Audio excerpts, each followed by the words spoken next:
बिस्मिल्लाहिर्रहमानिर्रहीम। अस्सलाम वालेकुम। हाय फ्रेंड्स, कैसे हैं आप लोग। आज हम बनाएंगे बैगन गोश्त आलू, जो कि बहुत ही मज़ेदार और सिंपल तरीके से बनेगा। तो चले आए देखते हैं इसको बनाने के लिए हमें किन किन चीज़ों की जरूरत है।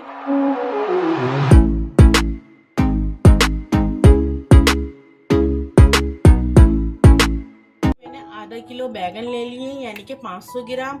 ये 1 पाव आलू हैं जो कि मैंने छोटे छोटे पीसेस में काट लिए, ठीक है। और ये 500 ग्राम गोश्त है गाय का, ठीक है। ये हरा धनिया है जो कि आप अपने हिसाब से कम ज्यादा कर सकते हैं। ये 2 अदद प्याज है जो मैंने मीडियम साइज में काट ली है। ये 8 से 9 हरी मिर्चें जो मैंने इसको देखिए मोटी मोटी काट ली है, ठीक है। ये 2 अदद टमाटर है। ये 1 टेबल स्पून अदरक लहसुन है।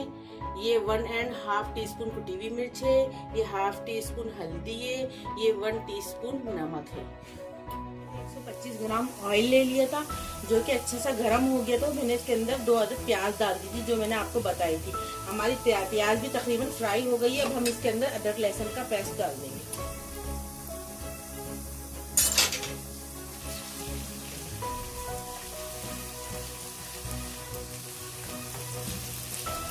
जरा सा अदरक लहसुन फ्राई हो जाएगा तो फिर हम गोश्त डाल देंगे। गोश्त में मैंने 1 कप पानी डाल के और 1 टीस्पून नमक डाल के इसको हाफ डन कर दिया है, ठीक है। यानी कि तकरीबन मैंने इसको पौना घंटा गलाया है।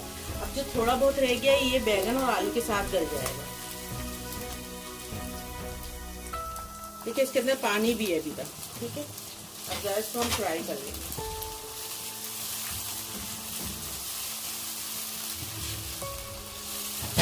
डाल दी थी, प्याज जरा हमारी फ्राई हो गई थी। उसके बाद अदरक लहसुन और गोश्त डाल दिया था। अब हम टमाटर डाल देंगे।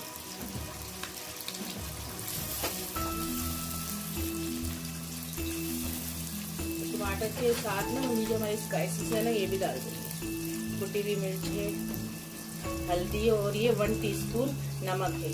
और 1 टीस्पून नमक हमने पहले भी पानी में डाल के इसको गला लिया है गोश्त।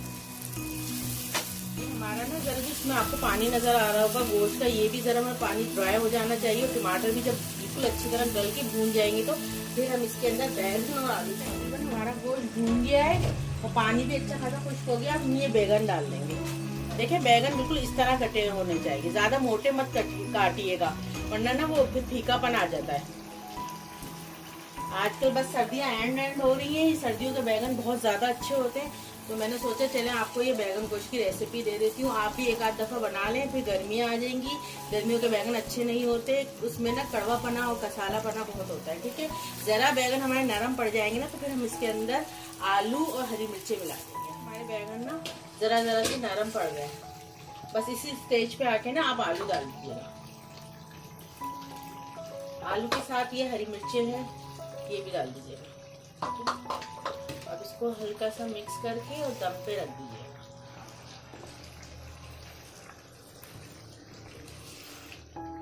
देखिए हमारा बैगन गोश्त आलू तैयार हो गया है।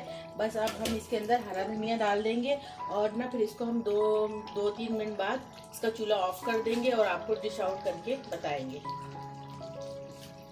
आप नमक जरूर चेक कर लीजिएगा इसके अंदर, ठीक है। कितने अच्छे से हमारे आलू भी गल गए और बैगन भी गल गए। बस अब 2-3 मिनट बाद हम इसका चूल्हा ऑफ कर देंगे।